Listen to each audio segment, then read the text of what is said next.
like a boss. Hello there, toxic gang members. So today we're gonna be talking about 3 things that a man needs to feel in order to fall in love with you. And we're gonna give you a bonus one right at the end. Ladies and gentlemen, this is not a toxic video at all. This is not a toxic video at all.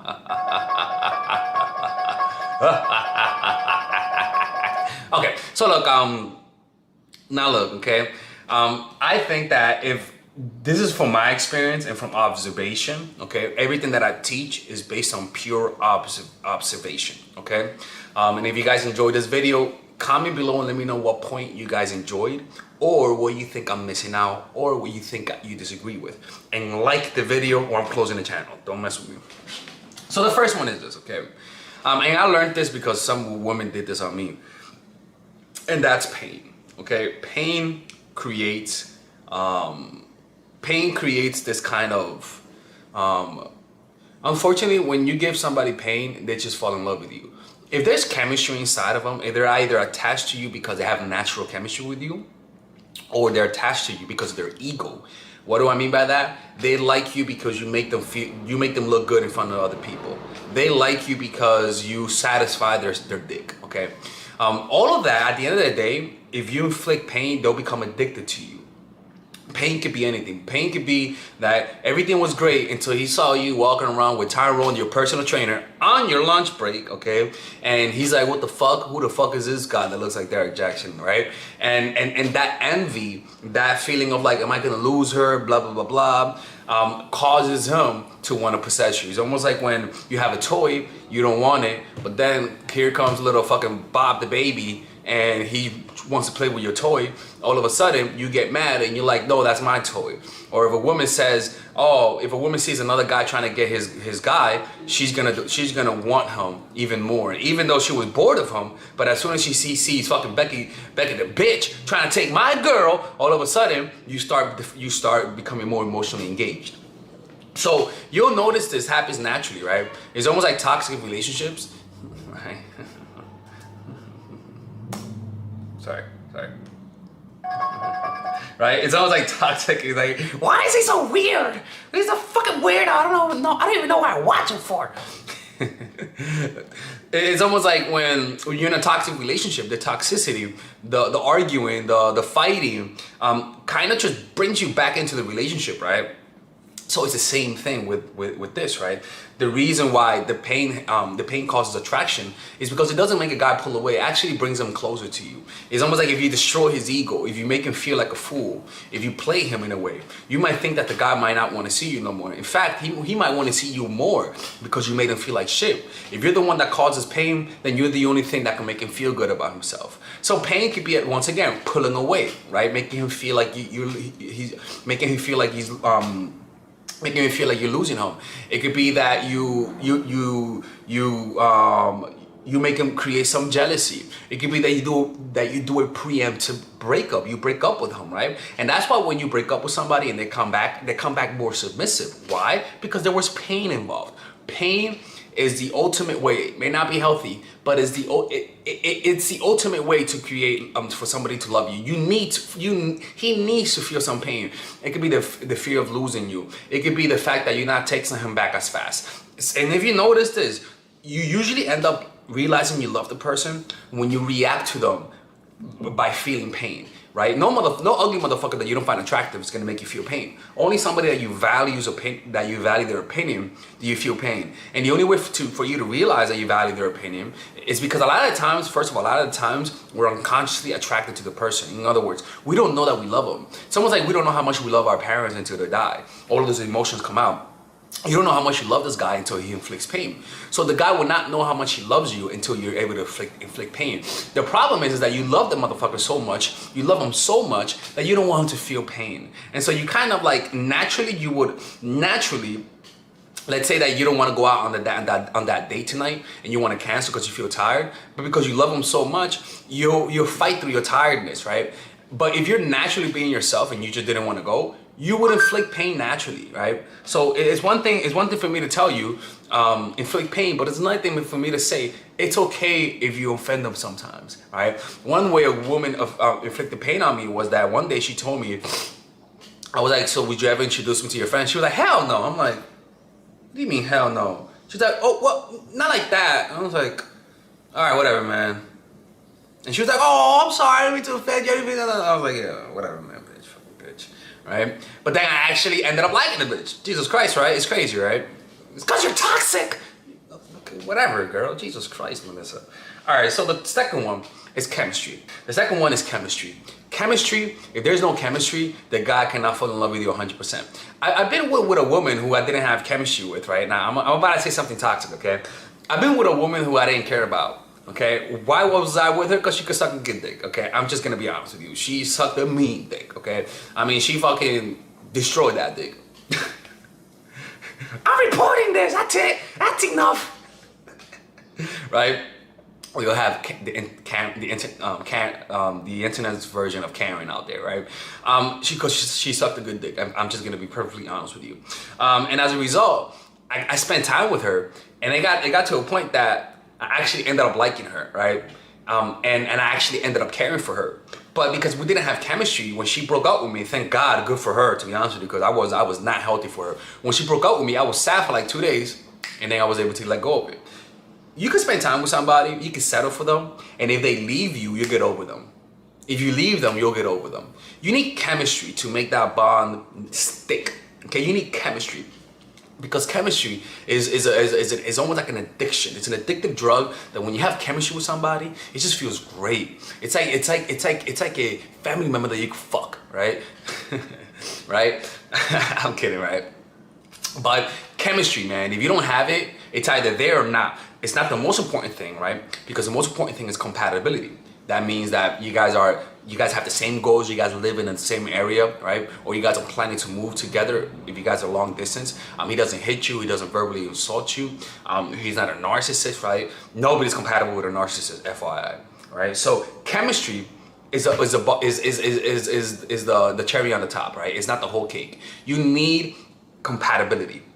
Compatibility is the most important thing, but once you have chemistry, when a guy feels chemistry with you, there's a good likelihood he's gonna fall in love with you, even if you guys are not compatible. And how do you create chemistry?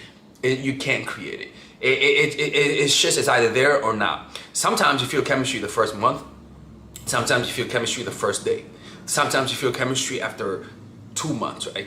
But if you don't feel chemistry after like a month or so, or a month, like I think after like the second date or third date, if you don't feel chemistry with this motherfucker, like, right? If you don't feel like you guys could jive together after like the third date, it's not gonna happen. Because it definitely has happened where, and the funny thing is that you realize you have chemistry with somebody when you feel pain with them. When they inflict pain, you kind of realize the chemistry a little bit sooner, right? But sometimes my rule for it, I never thought about it, but my rule is that if after like 3 or 4 dates you don't feel chemistry, you leave. Okay, and that's been my experience. Is that I've met women who I didn't feel chemistry with the first date, but like after like the second or third date, I was like, oh wow, like I actually like this person. Okay, the third one is carrying emotions. Right, when you have chemistry, when you inflict pain on them, but then they feel they have this caring emotion, like they care for you, they want to help you. It actually is a prerequisite to falling in love. Because when you fall in love with somebody, you'll notice that you'll naturally actually start caring for them. You start looking at them almost as though they're your kid that you care for, right? And so having that caring emotion, you could use weakness to create that caring emotion. You could talk about how bad your life is. You could talk about how your fucking puppy died and choked on a goddamn pork chop, like I always say. You could talk about your evil grandma, how she used to hit you unnecessarily, right? Right? And so making them feel bad for you and making them feel sympathy for you will create that kind of love, right?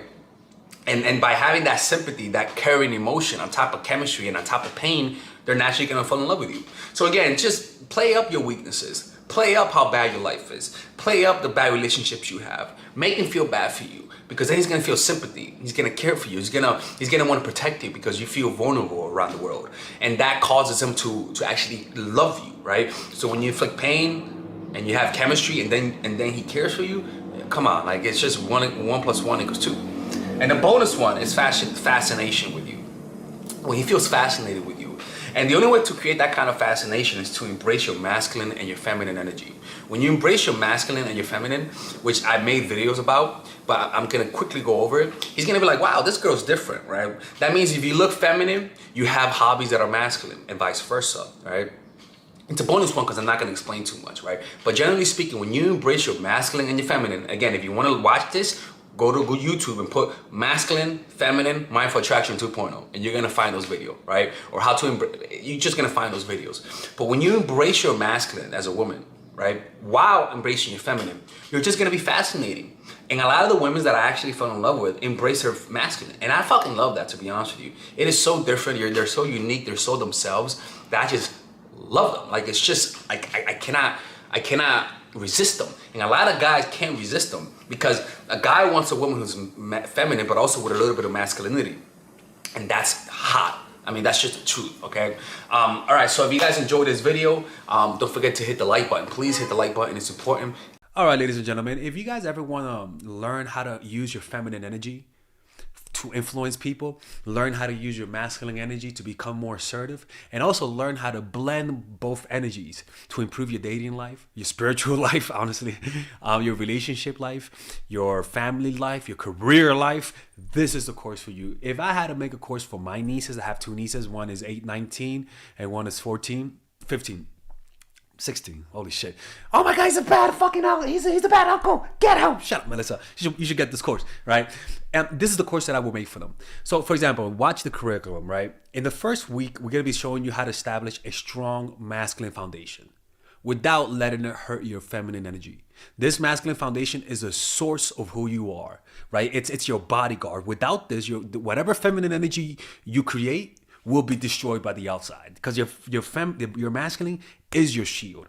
So we'll talk about goal setting. We'll talk about how to develop a serious attitude. We're going to be talking about how to use more logic, how to use more goal-oriented behavior. It's more how to be a man. Now the next one is how to embrace the feminine energy, right? This one will teach you about how to minimize excessive masculine traits, developing self-awareness, healing abundant feminine energy, regulating your emotion, mastering voice qualities and facial expressions, surrendering control and allowing pain to be felt. This is honestly, this will supercharge, like Kaioken, your masculine energy.